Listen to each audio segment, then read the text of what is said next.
ಹ್ಮ್ combination ಬೇರೆ. Last time ಸ್ವಲ್ಪ strong ಇತ್ತು ಅನಿಸ್ತದೆ, ಅದು ಗಟ್ಟಿ ಜಾಸ್ತಿ ಇತ್ತು. ಯೂಸ್ ಮಾಡಿದ್ರೆ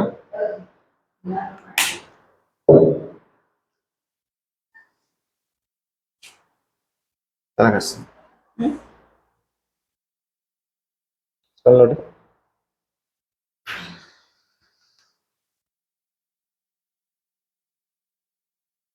ನೋಡಿ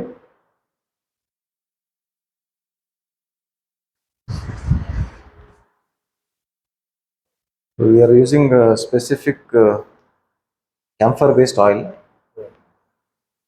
ಅರೋಮಾ ಥೆರಪಿ ಥರನೇ ಯೂಸ್ ಆಗುತ್ತೆ. ಪೇಷಂಟ್ ಸ್ವಲ್ಪ ಅಲರ್ಟ್ ಇರ್ತಾರೆ.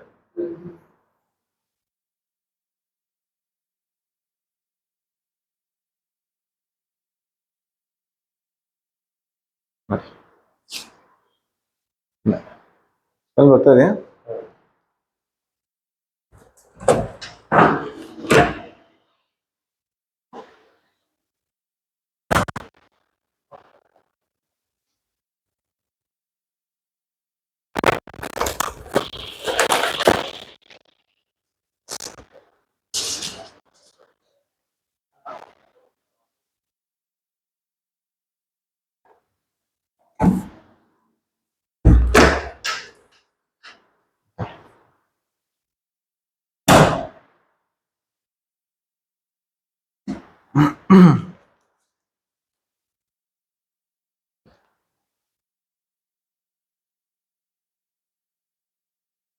ಸಾಕು.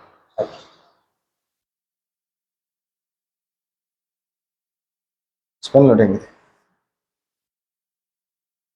We start from the lower part of the body. The direction is towards the heart. Heart ಕಡೆ ಡೈರೆಕ್ಷನ್ ಮಾಡಿ ಮಾಡಬೇಕು. ಅಲೋಪತಿಲಿ ಏನಿದೆ ಅಂದರೆ, ಕಾಲಲ್ಲಿ ಬ್ಲಡ್ ಸರ್ಕ್ಯುಲೇಷನ್ಸ್ ಕಡಿಮೆ ಆದರೆ ನಾವು ಬೇರೆ ಬೇರೆ ಡಯೂರೆಟಿಕ್ಸ್ ಮೆಡಿಸಿನ್ಸ್ ಯೂಸ್ ಮಾಡ್ತೀವಿ. ಬಟ್ ಮಸಾಜ್ ಎಫೆಕ್ಟ್ ಏನಾಗುತ್ತೆ ಅಂದರೆ ಮೆಕ್ಯಾನಿಕಲ್ ಸಪೋರ್ಟ್ ಸಿಗುತ್ತೆ. ನಾವು ಮೆಕ್ಯಾನಿಕಲ್ ನಾವೇ ಬಾಡಿ ಫ್ಲೂಯಿಡನ್ನ ಮೇಲ್ಗಡೆ ತಳ್ತಾ ಇದೀವಿ ಹಾರ್ಟ್ ಕಡೆ. ಸೊ ಕಾಲಿಗೆ ಯಾವುದೋ ವೇನಸ್ ಸರ್ಕ್ಯುಲೇಷನ್ ಪ್ರಾಬ್ಲಮ್ ಇರುತ್ತೆ ಅಥವಾ ತುಂಬ ಕುತ್ಕೊಂಡಿರ್ತಾರೆ, ಜಾಸ್ತಿ ಆಕ್ಟಿವಿಟಿ ಮಾಡಲ್ಲ, ಅವ್ರಿಗೆ ತುಂಬ ಬೆನಿಫಿಟ್ ಆಗುತ್ತೆ. ಕಲರ್ ಏನೋ ಚೇಂಜ್ ಆಗಿದೆಯಾ? ಹಾಂ,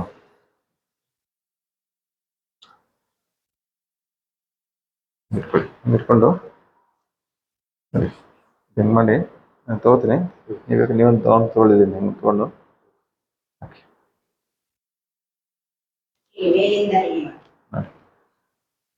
ಬಿಡ್ತೀನಿ. ಬಿಟ್ಟು ನೀರು ಮಾಡಿ ಅದನ್ನು ನಾನು ಎಲ್ಲ ಕಡೆ ಸ್ಪ್ರೆಡ್ ಮಾಡ್ತೀನಿ.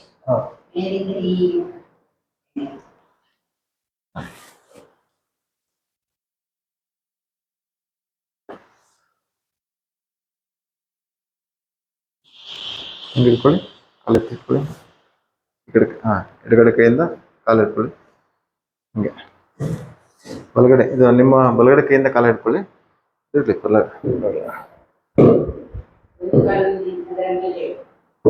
ಹಾಂ.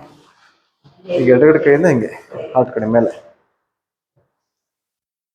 ಅದೇ ಇದು ತಗೊಂಬಂದು ಇಲ್ಲೊಂದು ಇದು ಥರ, ಇಲ್ಲೊಂದು ಚೇಂಬರ್ ಥರ ಇರುತ್ತೆ, ಇಲ್ಲಿ ಹೋಗುತ್ತದೆ. ಫಿಮರಲ್ ವೇನ್ ಅಂತ ಹೇಳ್ತೀವಿ.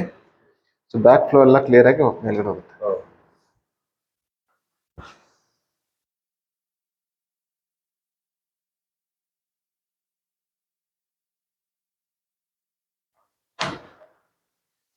ಆಕ್ಚುಲಿ ಇಬ್ರು ಮಾಡಿದ್ರೆ ಬೇಗ ಬೇಗ ಆಗುತ್ತೆ, ಮತ್ತೆ ಸ್ಟ್ರಾಂಗ್ ಇರುತ್ತೆ.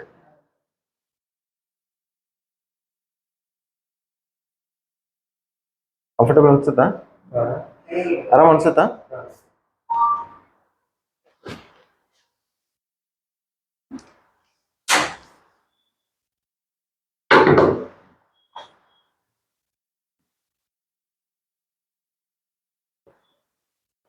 ಕೈ ಬನ್ನಿ.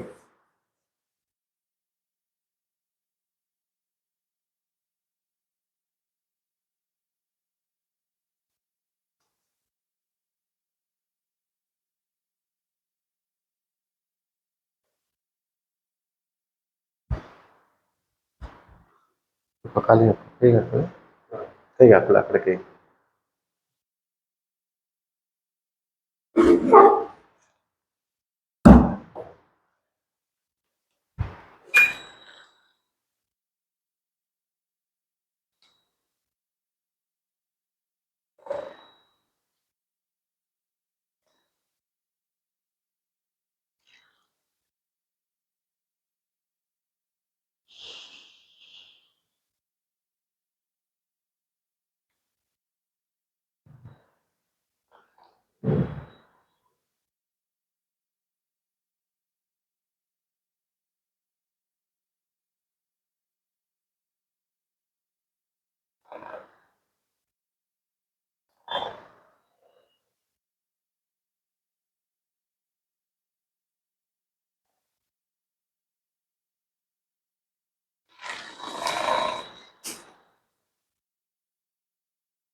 We're using the help of massager to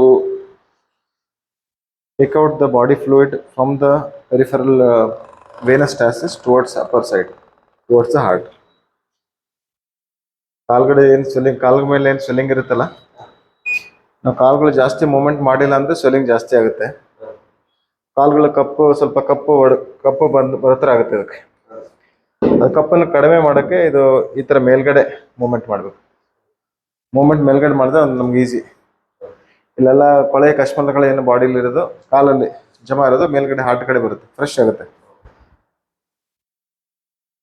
ಕಾಲು ಊತ ಬರೋದು ಸ್ವಲ್ಪ ಇಂಟೆನ್ಸಿಟಿ ಕಡಿಮೆ ಆಗುತ್ತೆ, ತಕ್ಷಣಕ್ಕೆ ಕಡಿಮೆ ಆಗಲ್ಲ, ಬಟ್ ಕಡಿಮೆ ಆಗುತ್ತೆ. ನಾವು ಎಲ್ಲ ಅಲೋಪತಿ ಸ್ಟಾಪ್ ಮಾಡಿ ಇದಷ್ಟೇ ಕೊಡಿ ಅಂತ ಹೇಳಲ್ಲ ಯಾವಾಗಲೂ. ಕನ್ವೆನ್ಷನಲ್ ಮೆಡಿಸಿನ್ ಏನಿದೆ ಕಂಟಿನ್ಯೂ ಮಾಡಿ, ಅದ್ರ ಜೊತೆಗೆ ಈ ಟ್ರೀಟ್ಮೆಂಟ್ ಮಾಡ್ಕೊಳ್ಳಿ.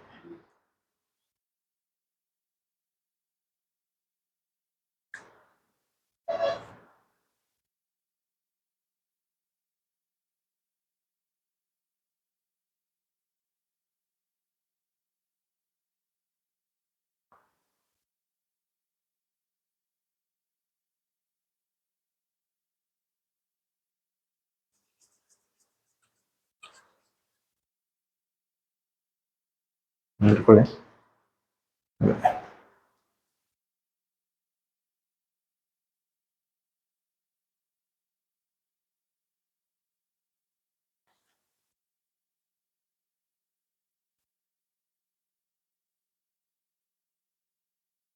ಕತ್ತು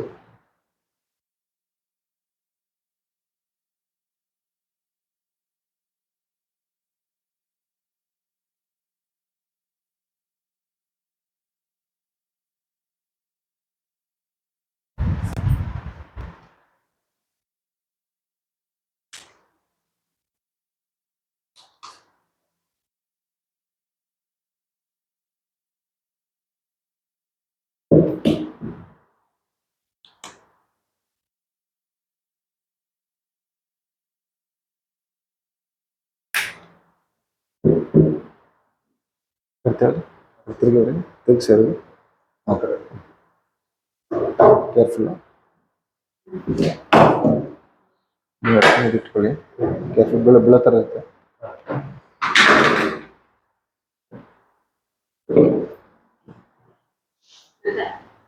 ಇರಲಿ.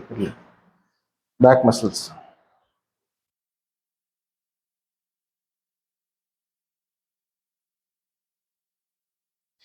ಅದು ಕತ್ತದ ಎಕ್ಸರ್ಸೈಸ್ ಮಾಡ್ತಾ ಇದ್ದಾರೆ.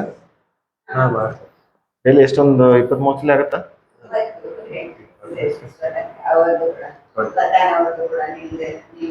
ಎಕ್ಸರ್ಸೈಸ್ ಜಾಸ್ತಿ ಆಯ್ತಾ? ಹಾಂ,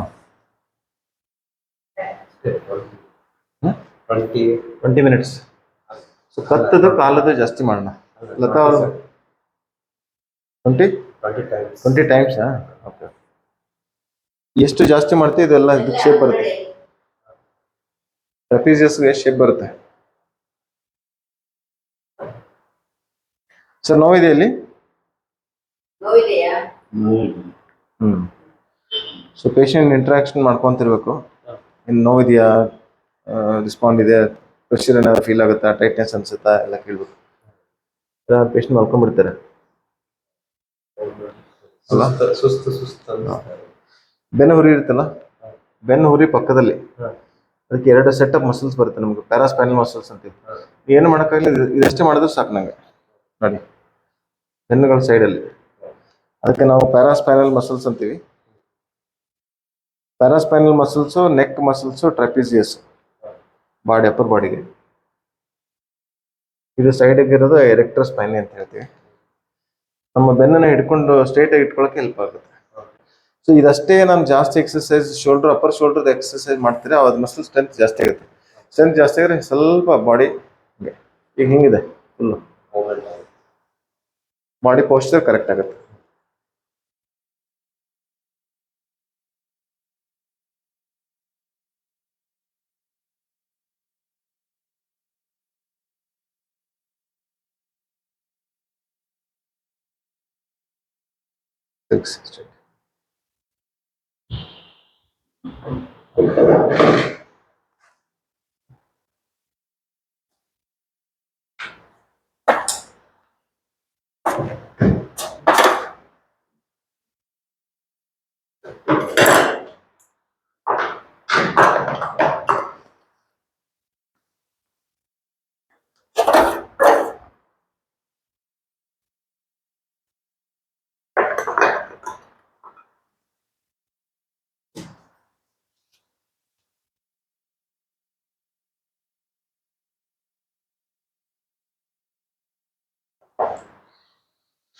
ಕಪ್ಪಿಂಗ್ ಅಲ್ಲಿ ಮಸಾಜ್ಗಿಂತ ಸ್ವಲ್ಪ ಡಿಫ್ರೆಂಟ್ ಬರುತ್ತೆ. ಕಪ್ಸ್ ಕೊಡ್ತೀನಿ, ಸ್ವಲ್ಪ ಸ್ಕಿನ್ ಎಳ್ಕೊಳ್ಳುತ್ತೆ, ವ್ಯಾಕ್ಯೂಮ್ ಕ್ರಿಯೇಟ್ ಮಾಡಿ ಇಟ್ಕೊಳ್ಳುತ್ತೆ. ಅದರಿಂದ ಮೇಲ್ಗಡೆ ಮೂವ್ಮೆಂಟ್ ಮಾಡಿದ್ರೆ ನಂಗೆ ಸ್ವಲ್ಪ ಜಾಸ್ತಿ ಪ್ರೆಷರ್ ಸಿಗುತ್ತೆ. ನಿಮ್ಗೆ ಅಷ್ಟು ಜಾಸ್ತಿ ಮಸಾಜ್ ಮಾಡೋದು ಬೇಕಾಗಲ್ಲ, ಸ್ವಲ್ಪದ್ರಲ್ಲೇ ಇದರ ಎಫೆಕ್ಟಿಂದ ಜಾಸ್ತಿ ಬಾಡಿ ಫ್ಲೂಯಿಡ್ಸ್ ಜಾಸ್ತಿ ಮೇಲ್ಗಡೆ ತಳ್ಬೋದು. ಒಂದೇ ಸಲ ಮಾಡಿದ್ರೆ ಬೆಟರ್, ತುಂಬ ಸಲ ಮಾಡಿದ್ರೆ ಟೈಟ್ ಆಗಿಬಿಡುತ್ತೆ. ಈಸಿ 2-3 ಸಲ ಮಾಡಿದ್ರೆ ಫುಲ್ ಟೈಟ್ ಆಗುತ್ತೆ, ನೋವಾಗುತ್ತೆ. ಪೇಷಂಟ್ ತೆಗೆಯೋದು ಹಿಂಗೆ ಸೈಡ್ ಮಾಡಿ ಮಾಡಿ ಮಾಡಿ ಹೇಳಿ. ಹಾಂ, ಒಂದ್ಸಲ ಹೀಗಾಯ್ತು, ಖಾಲಿ ಹಿಡ್ಕೊಂತು vacuum movement, vacuum cupping massage. ಇನ್ನು ಮೇಲ್ಗಡೆ ತೊಗೊಂಡೋಗಿ ಆದಷ್ಟು ಇಷ್ಟು ಏರಿಯಾ ಇದ್ರೆ ಇಷ್ಟು ಏರಿಯಾ ಅಷ್ಟೇ ಮಾಡಿ ನನಗೆ ಇಷ್ಟೇ ಅಂತ.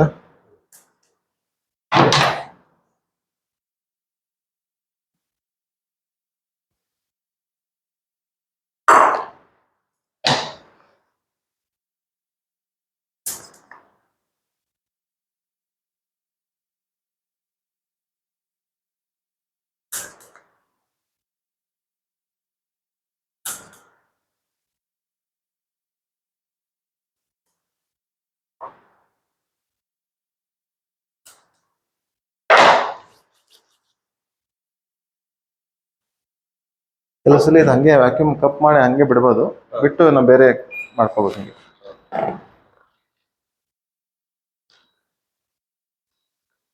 ಇದು ಜಾಸ್ತಿ ಪ್ರೆಷರ್ ಕೊಡ್ಬೇಕಲ್ಲ, ಸ್ವಲ್ಪ ಅಷ್ಟೇ. ತುಂಬ ಜಾಸ್ತಿ ಪ್ರೆಷರ್ ಆದರೂ ಸರಿಯಾಗಲ್ಲ, ಸಿಂಪಲ್ ಪ್ರೆಷರ್ ಟ್ರೈ ಮಾಡಿ. ಹಂಗೆ ಎಲ್ಲೆಲ್ಲಿ ಮಸಲ್ಸ್ಗಳಿದೆಯಲ್ಲ ಹಂಗೆ ಇದು ಹೆಂಗೆ ಬೇಕಾದ್ರೆ ಇಟ್ಕೋಬೋದು, ಹೆಂಗೆ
ಕೈದು ಕಾಲು ನಾವು ನಾರ್ಮಲ್ ಯಾರೋ ಪ್ರಜ್ಞೆ ತಪ್ಪಾಗ ಮಾಡ್ತೀವಿ ಎಚ್ಚರ ಆಗ್ಲಿ ಅಂತ ಹೇಳಿ. ಯಾಕಂದ್ರೆ ಅದು ನರಗಳಿಗೆ ಸ್ವಲ್ಪ ಉತ್ತೇಜನ ಕೊಡುತ್ತೆ, ಸ್ಟಿಮ್ಯುಲೇಟ್ ಮಾಡುತ್ತೆ. ಸೊ ನಾರ್ಮಲ್ ಆಗೂ ಮಾಡ್ಬೋದು.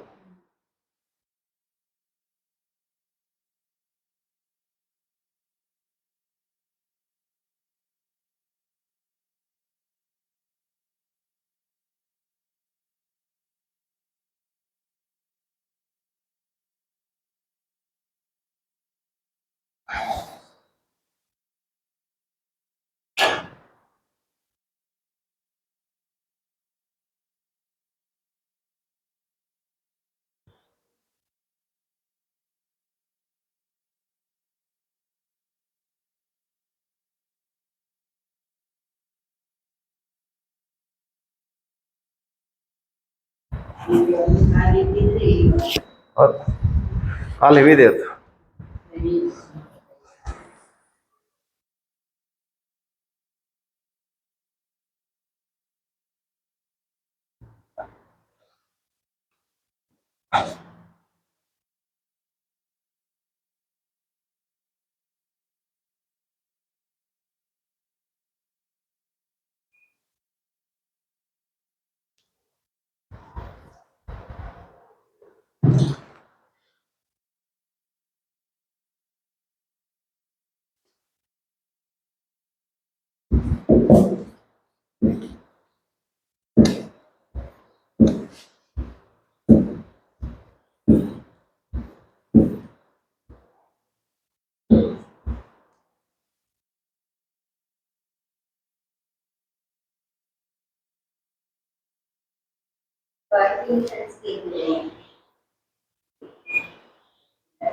ಯಾವುದು ಇದೆಲ್ಲ? ಪಾರ್ಕಿನ್ಸನ್ಸ್ ಫೋಕಸ್ಡ್ ಎಕ್ಸಸೈಸ್ ಎಲ್ಲ.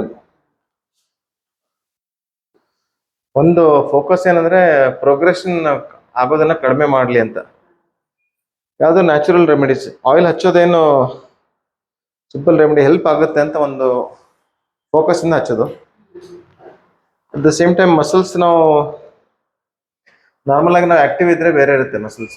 ಸೊ ಇವಾಗ ಆಕ್ಟಿವಿಟಿ ಆದ್ರೆ ಸ್ವಲ್ಪ ಸ್ಕಿನ್ ಕಲರು ಅದೇನು ಎಕ್ಸ್ಟ್ರಾ ಇರುತ್ತಲ್ಲ, depression, tension, stagnation, fall, slowness of movement, ಅದನ್ನ ಸ್ವಲ್ಪ ಮಟ್ಟಿಗೆ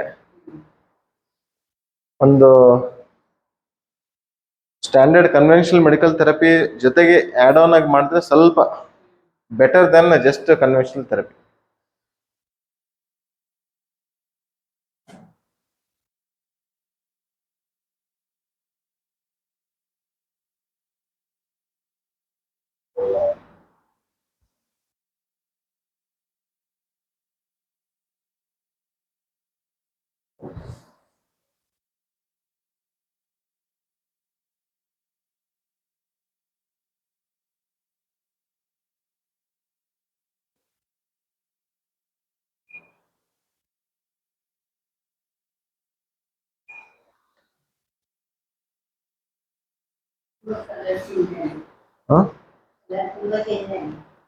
ಕಲರ್ ಬೆಟರ್.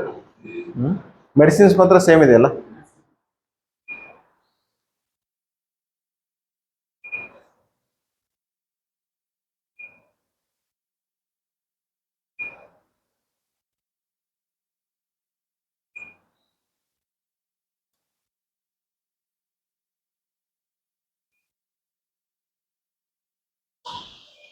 ಪ್ರತಿಯೊಂದು ಒಂದು ಸ್ಟಿಮ್ಯುಲೇಷನ್, ಉತ್ತೇಜನ. ಇದರಿಂದ ಒಂದು ಅಕ್ಯುಪಂಕ್ಚರ್ ನೀಡ್ಲಿಂದ ಒಂದು, ಆಯಿಲಿಂದ ಒಂದು, ಕಪ್ಪಿಂಗ್ ಇಂದ ಒಂದು, ಅದರಿಂದ ಒಂದು, ಮತ್ತು ಶಾಖದಿಂದ ಒಂದು, ಲಾಸ್ಟಿಗೆ ಕರೆಂಟ್ ಇಂದ ಒಂದು.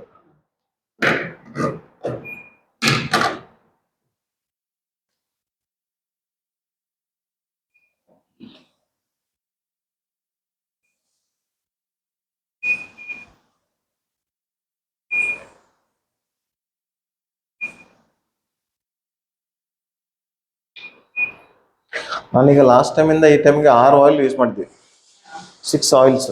ಮೊದಲು 2 ಬೇರೆ ಇತ್ತು, ಸೆಕೆಂಡ್ ಟೈಮ್ 2 ಬೇರೆ, ಈಗ 3 ಬೇರೆ ಇದೆ. ಇಲ್ಲ 3 ಬೇರೆ. ಇದು ಜಾಸ್ತಿ ಬೆಟರ್ ಅಂತ ಅನಿಸ್ತಾ ಇದೆ ನನಗೆ. ನಮ್ಗೆ ಅಪ್ಲಿಕೇಶನ್ ಈಸಿ ಆಗುತ್ತೆ.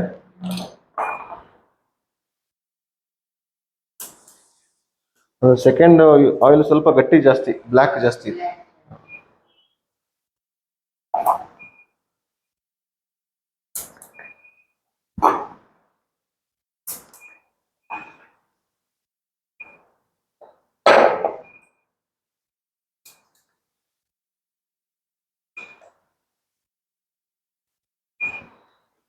ಏನೋ ಹೊಸದು ಕಲಿತೆ ಅನ್ಸುತ್ತಾ?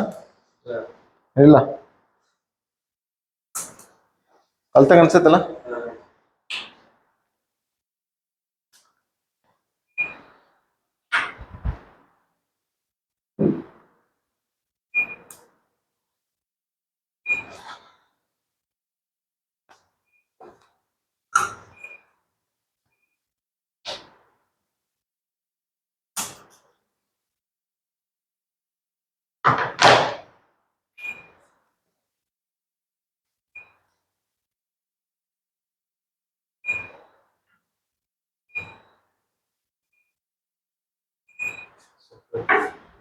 ಟೈಮಿಂಗ್ ಜಾಸ್ತಿ ಇರುತ್ತೆ.